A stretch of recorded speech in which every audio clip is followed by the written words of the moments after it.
એક બહુ મહત્વપૂર્ણ સમાચાર સાથે કરીશું। અમદાવાદથી ખબર સામે આવી રહી છે કે જ્યાં રખિયાલ વિસ્તારમાં ફરી એક વખત મારામારીનો બનાવ બન્યો છે।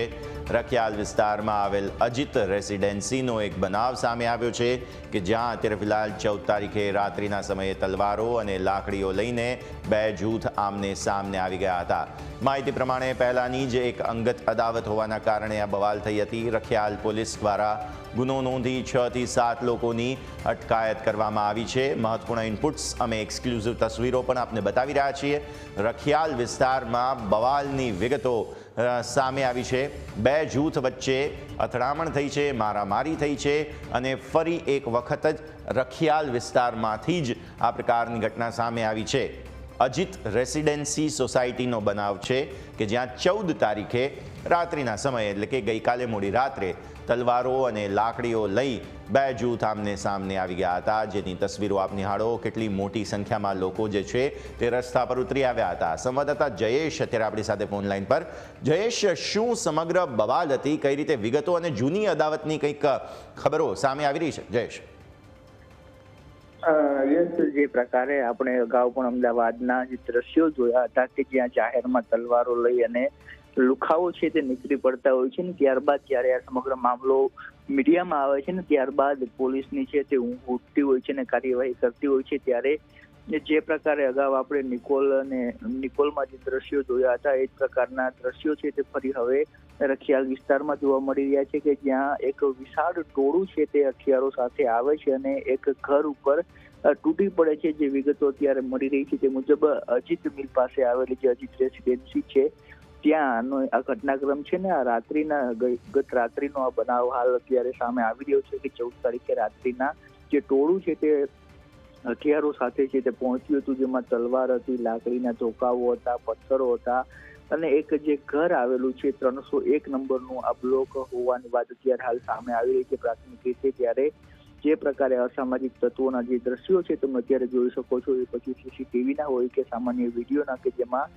તલવારો લઈ અને છે તેઓ પહોંચ્યા છે અને ટોળું જોઈ શકાય છે। આ જે દ્રશ્યો છે તેમાં કે ટોળું છે તે કોઈ એક ઘર ઉપર આવે છે ને ત્યાં તેઓ બેફામ ગાળો પણ બોલે છે। જે બહાર જાળી લગાવવામાં આવેલી છે ત્યાં તલવારોના ફટકા છે તે પણ મારવામાં આવે છે અને અંદર રહેલા લોકો છે તે ચીચિયારી કરી રહ્યા છે। આ પ્રકારની સ્થિતિ છે તે અમદાવાદની થઈ ચૂકી છે। ત્યારે પણ જે સીપી છે મલિક સાહેબ તેઓ આરામથી મીડિયા સામે આવે છે અને કહે છે કે બધું કંટ્રોલમાં છે, અમે ગુનેગારોને કાઉન્સિલિંગ છે તે કરી રહ્યા છે। તમામ જે ગુનેગારો છે તેઓનું લિસ્ટ પણ છે તે બનાવવાનો આદેશ થયો હતો, પરંતુ એ લિસ્ટમાંથી આવા લોકો કેમ બાકાત રહી જતા હશે એ સૌથી મોટો સવાલ છે। કારણ કે આ પ્રકારના દ્રશ્યો છે તે હવે અમદાવાદમાં સામાન્ય થઈ ચૂક્યા છે કે છાસવારે અઠવાડિયામાં એક વખત તો આ પ્રકારના દ્રશ્યો કોઈના કોઈ અમદાવાદના વિસ્તારમાં જોવા મળે છે કે જાહેરમાં તલવારો અથવા તો હથિયારો લઈ અને લોકો છે જે આસપાસના લોકો છે તેમાં ક્યાંક ને ક્યાંક ભયનો માહોલ ફેલાવવાનો પ્રયાસ થતો હોય। વધુ એક વખત આ રખિયાલમાં આ પ્રકારની ઘટના સામે આવી છે। હાલ તો પોલીસે કેટલાક લોકોને અટકાયત છે તે કરી છે, પરંતુ વધુ પૂછપરછ કરવામાં આવી રહી છે। પરંતુ સવાલ એ જ છે કે જ્યારે ઘટના બને અને ત્યારબાદ મીડિયામાં સમગ્ર અહેવાલ પ્રસારિત કરવામાં આવે ને ત્યારબાદ પોલીસ કડક કાર્યવાહી કરતી હોય છે, ત્યારે શા માટે પહેલાથી જે પેટ્રોલિંગ સહિતની બાબતો છે તેના ઉપર ધ્યાન નથી આપવામાં આવતું? એ સૌથી મોટો સવાલ છે તે ઊભો થઈ રહ્યો છે। જયેશ, શું એવી કોઈ ખબર સામે આવી છે કે એક જ સમાજના આ બંને જૂથ હતા? મતલબ એવો હોઈ શકે કે આ બંને જૂથ જે છે તે પરિચિત હતા, એકબીજાને ઓળખતા હોય? યસ, ચોક્કસથી જે વિગતો હાલ અત્યારે મળી રહી છે તે મુજબ આ હુમલો છે તે અંગત અદાવતમાં થયો છે અને બંને જે પક્ષો છે તે એક જ સમાજના છે તે પ્રકારની વાત પણ અત્યારે હાલ આપણી પાસે છે તે આવી રહી છે કે એક જ સમાજના જૂથ છે તે સામસામે ટકરાય છે અને જૂની કોઈ અદાવતને લઈને આ બબાલ થઈ હતી। પરંતુ સૌથી મોટો સવાલ છે તે સુરક્ષા વ્યવસ્થા સામે છે કે જ્યારે પણ કોઈ અંગત અદાવત હોય તો શા માટે આ પ્રકારે કોઈ સોસાયટીમાં ઘૂસી અને ટોળા સાથે ઘૂસવું? અને ત્યારે જે પ્રકારે આ વિડીયો આપણી પાસે આવ્યા છે તેમાં આપણે સાંભળીએ તો આસપાસ જે રહીશો છે તે પણ બૂમાબૂમ કરી રહ્યા છે। કેટલીક મહિલાઓ અને નાના બાળકોના ચીસોના અવાજ છે તે પણ આ વિડીયોમાં સાંભળવા મળી રહ્યા છે. એટલે અંગત અદાવતની વાત બરોબર છે, પરંતુ આ પ્રકારે જાહેરમાં ટોળાઓ લઈ અને હથિયારો સાથે કોઈ સોસાયટીમાં ઘૂસવું અને ત્યાં આ પ્રકારે જાહેરમાં આતંક મચાવવો કેટલો યોગ્ય એ સવાલ થઈ રહ્યો છે. પરંતુ હાલ જે વિગત મળી રહી છે તે મુજબ અજીત રેસિડેન્સીના 301 નંબરનો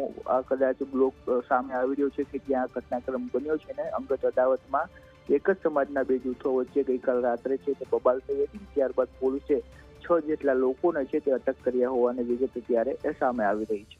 બિલકુલ જયેશ, ખૂબ ખૂબ આભાર આપનો અમારા સાથે જોડાવા માટે અને આ સમગ્ર અપડેટ માટે થઈને.